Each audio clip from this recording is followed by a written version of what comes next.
Hola, muy buenas noches. Esta noche sí, de todas maneras, damos el video que se nos quedó de ayer, cuando fuimos a Puente Piedra a ver esta danza que educa y que propende a la solidaridad, a las buenas relaciones, inclusive para personas que tienen algún hándicap físico, kinesera. Y antes va a venir mi paisano Jean-Pierre Mañé junto con William Luna, una alianza que a algunos les llama la atención porque dicen que son dos caracteres completamente distintos. Creo que no tanto, ellos lo van a explicar. Tienen un espectáculo. Cuidado, si usted menciona la palabra salario mínimo, puede ser puesto, no diré fuera, sí, de repente fuera de la ley mental. Se ha convertido casi en un sacrilegio este tema del salario mínimo. Le ha costado el puesto al presidente del Consejo de Ministros y parece que también a la ministra de Trabajo. Lo paradójico de todo esto es que después de que salieron estas dos personas, se ha informado de que en el Consejo Nacional de Trabajo sí se ha evaluado repetidamente el tema del salario mínimo. Quiere decir que por lo menos para el Consejo Nacional del Trabajo no ha sido un tema tabú, pero parece que para el Poder Ejecutivo sí, y para mucha gente también. Estamos con Olmedo Auris, vicepresidente de la Confederación General de Trabajadores del Perú. Olmedo, ¿qué tal? Muy buenas noches. Buenas noches, José María, gracias por la invitación. Bueno, ¿cómo ven ustedes lo que ha ocurrido? Si algo positivo podemos sacar de esta crisis para los trabajadores es que, bueno, se ha colocado el tema de la remuneración mínima en la agenda política del país. Porque, como bien sabemos, y quienes nos escuchan saben perfectamente y nos ven, de que, como bien lo has dicho tú, este tema de la remuneración mínima puso en aprietos al gobierno, pero por la deslealtad fundamentalmente del ministro Castilla. Pero no solamente lealtad, yo diría por no haber dicho la verdad. Porque ese tema sí se discutió en determinado momento. Claro. ¿No es cierto? A nivel del Consejo de Ministros, pero también a nivel del Ministerio de Trabajo en el Consejo Nacional de Trabajo. El Consejo Nacional de Trabajo. Bueno, esto es lo que justamente ha salido diciendo el ex viceministro de Trabajo y el representante laboral, uno de los representantes laborales. Claro que sí. Que sí lo han discutido, pero además es lógico que se discuta esto. Pero yo voy esto más allá. Y otros temas, es obvio, lógico. Pero ¿cuál es el pecado? ¿Cuál es el delito? Exacto. ¿Por qué hay tanta extrañeza en este momento de que se discute ese asunto? Por eso, esa actitud y esa conducta, fundamentalmente el ministro de Economía, a mí me preocupa profundamente. Yo diría que es una expresión de una actitud ideologizada, de desdén, de desprecio a los trabajadores. Porque otra cosa no puedo decir. Porque, mira, José María, la remuneración mínima es sumamente importante. Claro, porque te permite el acceso a lo que nosotros llamamos condiciones de vida humana, es decir, calidad de vida. Somos un país que vivimos en una civilización siglo XXI, y obviamente los índices, por ejemplo, de desarrollo humano lo dicen claramente. Estamos caídos. Que el ser humano nos encantan las cifras de crecimiento económico, pero esas cifras claro que sí, pero no nos gustan mucho esas cifras. Pero fíjate, qué terrible, ¿no es cierto? Tenemos un problema. Tenemos un vecino que está mejor que nosotros y su crecimiento económico no es similar al nuestro. No, mucho cuidado. No, claro. Chile está en el 40 lugar en el ranking de desarrollo humano. Sí, y nosotros en el 77 lugar. Claro. Entonces, ¿cómo arreglamos esto? ¿Qué esfuerzos hace el gobierno? ¿Qué políticas tiene que poner en práctica el gobierno? Y debe haber una política de Estado referido a la remuneración mínima, como lo hacen casi todos los países del mundo, en particular los países de América Latina, ¿no es cierto? Pues, en Estados Unidos se acaba de aumentar el salario, la hora. A $10 por hora. A $10 por hora. Ahora, vamos a ponernos en el siguiente escenario. Llega el gobierno, revisa que el crecimiento económico o que la inversión privada ha estado muy peligrosa. Entonces llega el ministro Castilla y le dice al presidente, no podemos seguir así, hay que tomar medidas, hay que incentivar la inversión. Y lo más automático en lo que se piensa cuando se dice hay que incentivar la inversión privada es bájenme los costos laborales. Entre ellos, el tema del salario mínimo, no me lo toquen, no me lo discutan. Para ser competitivos. Claro, y lo convence al presidente. Me parece que convence también a la señora Nadine. Bueno, pero yo tengo otra lógica. ¿Cuál es? Por ejemplo, los países escandinavos, Finlandia, Suecia, Noruega, Dinamarca, ahí los trabajos son dignos, verdaderamente. Ah, bueno, ¿no es cierto? Sí, pues, pero ¿no son paraísos, ¿no? Pero mucho cuidado. Comparado con el Perú. La actual, ya le falta solamente juramentar a Michelle Bachelet, va a continuar con esa política de los escandinavos, que es nuestro vecino. Sí, pues. ¿No es cierto? De tal manera, ¿por qué nosotros tenemos que siempre, para ser competitivos, ver el aspecto de la remuneración del trabajador? ¿Por qué los trabajadores eternamente tienen que ser sacrificados? ¿No es cierto? Los tiempos de la primera revolución industrial ya pasaron. De tal forma, debe haber otros mecanismos para poder, obviamente, ser competitivos. Claro, algunos piensan que todavía no hemos entrado nosotros. Sí, ellos creen de que la rueda de la historia se ha detenido. Sí. Al contrario, la rueda de la historia continúa, claro, y siempre hacia adelante, mejorando. ¿Les ha sorprendido a ustedes esto en la CGTP? Sí, nos ha sorprendido profundamente porque incluso, mira, la metodología, por decirlo menos, o la lógica que utilizaron los ministros para autoaumentarse, porque es el término, de manera inmoral, porque eso no se hace, ¿no? No rige para nosotros, no rige para los trabajadores. Si tú haces o pones en práctica esa metodología, sacaríamos pues una media o un promedio de los salarios mínimos de todos los países de América Latina, por lo menos, ¿no es cierto? Porque ellos hicieron ese cálculo. Pero cuando uno sostiene esa tesis, uno está loco. No, pues, ¿no es cierto? Yo lo he discutido esto, bueno... Yo tampoco lo planteo, ¿ah? No, pues, no, ¿no es cierto? Pero sí. Pero los especialistas han dicho que sí, el salario mínimo debe subir mínimamente un 10%. Sí, pues. Y lo sostienen con determinadas variables. Y hay gente liberal, ¿ah? Tampoco sí, lo que están diciendo esto no son pues unos estatistas. No. Y tampoco son dirigentes solamente sindicales, ¿no? Claro. Pero hay una especie de cerrazón. Ahora, el tema de los... aumentos, yo he escuchado argumentos que a mí sí me han sorprendido. Pero el aumento a los ministros solo cuesta 9 millones de soles. Solo cuesta porque son pocos, pues contados con los dedos. Pero en cambio el aumento a los mineros y el aumento a los de la construcción civil y el aumento a no sé quién y a los maestros y a los de la salud y todo son miles de millones de soles. Entonces, con eso ya no discuta más. Claro, pero... No discuta más porque los números mandan. Y a mucha gente, yo estoy sorprendido que gente inteligente, pero continuando, esto le parece normal. Sí, pero continuando con lo que acabas de decir, Chema, pero también el argumento que ellos han utilizado es que esto del incremento o el autoaumento de los ministros es parte de la aplicación de la ley de servir. Ese es un problema. Fíjese. Ese es un problema.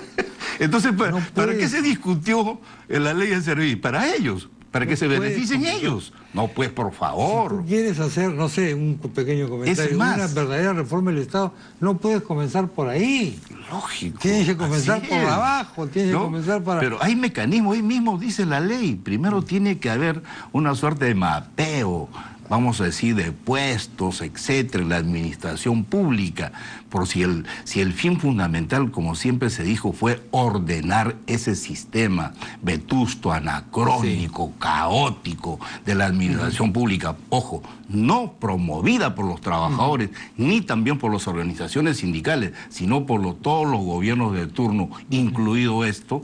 Mira qué hacen. Lo primero que ellos hacen es romper, vamos a decir así, con su palabra. Eso sí incumplen con sus ofrecimientos. Me parece sorprendente que alguien no se dé cuenta que, obviamente, duplicarse el salario no iba a ser bien visto. Desde luego. ¿Por qué se habrá tomado esa medida? Es lo que yo hasta ahora no alcanzo a... Lo he preguntado a personas... Bueno, ellos han dicho pues, para evitar fugas de talentos, ¿no es cierto? ¿Pero qué fugas de talentos? Si vamos, por ejemplo, al sector de educación, el año pasado en materia de ejecución presupuestal, sencillamente apenas llegaron al 47%. Cuando aquí en Lima, Chema, hay centros educativos, instituciones educativas cuyas paredes son de cartón. Aquí hay maestros en Lima que tienen resolución de una serie de bonificaciones y beneficios por luto, sepelio, año de servicio, etcétera, desde hace 2 años y no pueden hacer efectivo esas resoluciones, esas bonificaciones. ¿Por algún trámite? No sé cuál será el problema. ¿Una firma de no, ya está la resolución. Hay que ejecutar solamente con el pago. Si hay plata, si devolvieron más del 50%. Entonces, ¿por qué es eso? Por eso, pues, a ver qué explicación merece eso, ¿no es cierto? Y sin embargo se le premia de esta manera. Y por otro lado se dijo siempre, no la meritocracia, ¿no es cierto? ¿Y dónde está tal de meritocracia, vamos a decir, en los de arriba? Entonces no se enseña con el ejemplo, pues. Vamos Esto es terrible. Vamos a ir una pausa. Vamos a hacer una breve pausa, pero regresamos con Olmedo Auris, vicepresidente de la CGTP.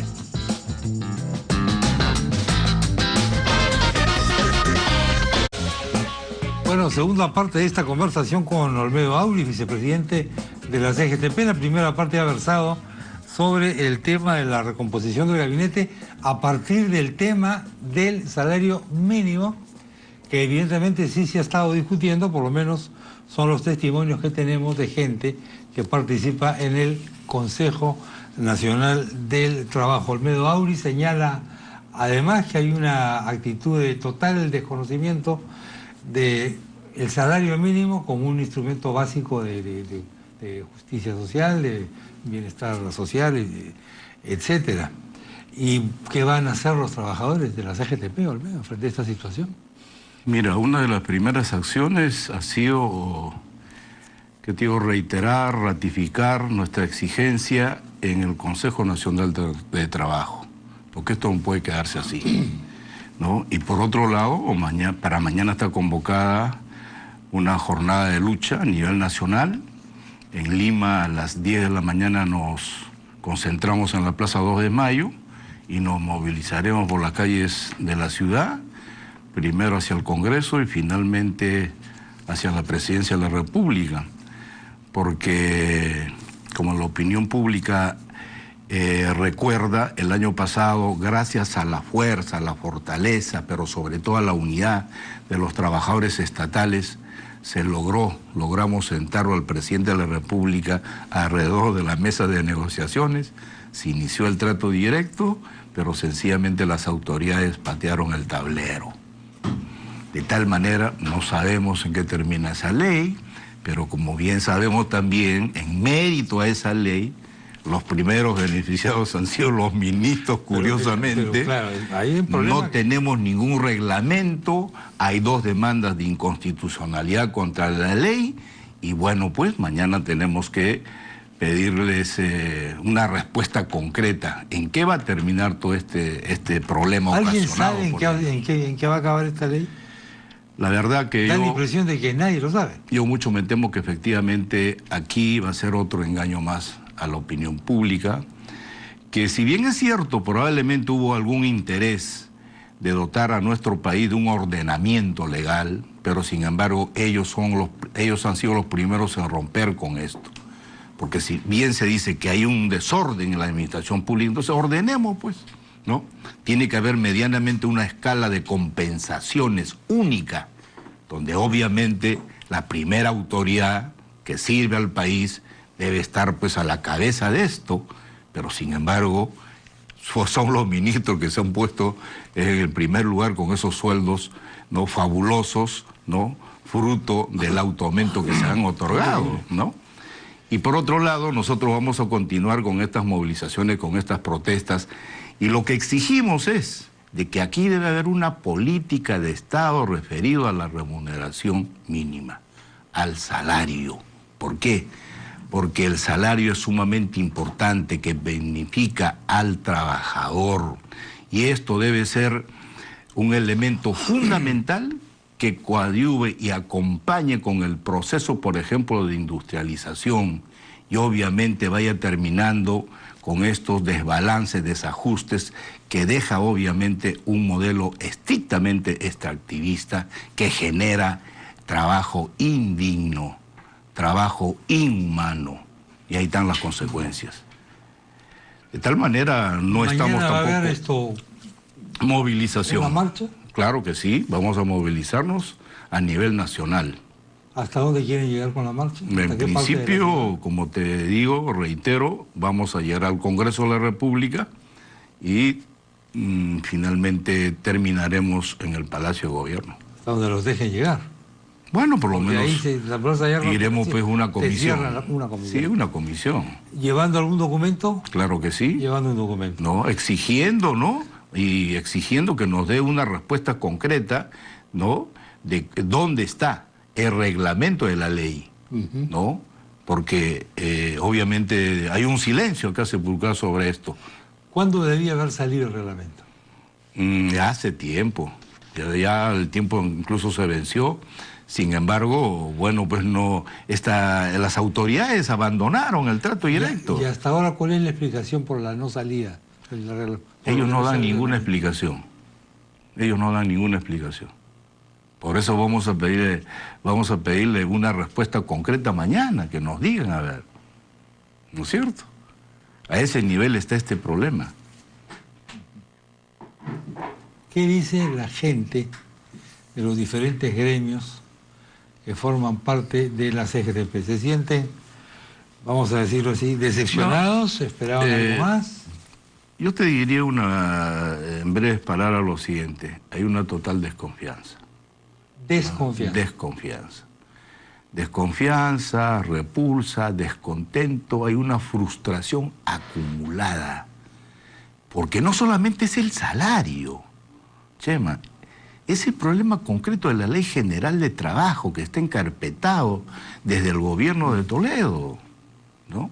Somos uno de los países con un crecimiento económico importante en el mundo y en América Latina. El año pasado se realizó un foro económico mundial, pero desgraciadamente la otra parte que tiene que ver con el ordenamiento de los derechos, de los intereses de los empresarios y los trabajadores, sobre eso no hay nada. Pero si se tratara exclusivamente de un sector de trabajadores, la ley estaría ahí, ¿no? Entre gallos y medianoche lo harían. Pero como se trata de una ley general de trabajo, vuelvo a decirte que tiene que articular intereses de los empresarios y de los trabajadores, obviamente como son, obviamente, probablemente un privilegio para ellos y no tocarlos a los empresarios, bueno, pues está encarpetada la ley. Entonces acá se manejan las cosas a través de decretos, a través de resoluciones. ¿Soy yo el ingenuo si digo que me parece paradójico que todo esto ocurra en el gobierno de la inclusión social? No, estás diciendo la verdad, porque de inclusión social no tiene nada. Para algunas personas suena irónico esto. Claro, y primero se dijo de la gran transformación. ¿Qué transformación? De la gran frustración, de la gran traición a los trabajadores. Porque el actual presidente estuvo en reiteradas oportunidades con nosotros, en la CGTP, en local de construcción civil, ¿no? Él se comprometió con fomentar e impulsar el sindicalismo en el Perú, ¿no? Porque este sindicalismo peruano es uno de los peores en materia de política gubernamental, ¿no? Donde un poco más desaparecen las organizaciones sindicales, ¿no? El costo que dejó el modelo y que está dejando el modelo imperante ha sido durísimo para nosotros. Como eso, se ha fragmentado, se ha erosionado los trabajadores. Claro, el número de trabajadores formales es pequeño. Pequeñísimo. Junto con el grueso de ya te dije, de 10 trabajadores, 2 son asalariados. Claro. Y de esos 2, solamente 5 o 6% son sindicalizados, porque ya no se permite la sindicalización. Los trabajadores, cuando quieren sindicalizarse en las grandes empresas como Claro, son objeto de despido, y el Ministerio de Trabajo está pintado en la pared, no dice esta boca es mía, no los ampara, no los defienden los trabajadores. Eso mismo pasa en las tiendas comerciales, ¿no? Donde, bueno, pues los chilenos han invertido mucho dinero, pero sencillamente el trato es discriminatorio, ¿no? El pago que le dan a los trabajadores peruanos es muy diferente al pago que le dan a los trabajadores chilenos.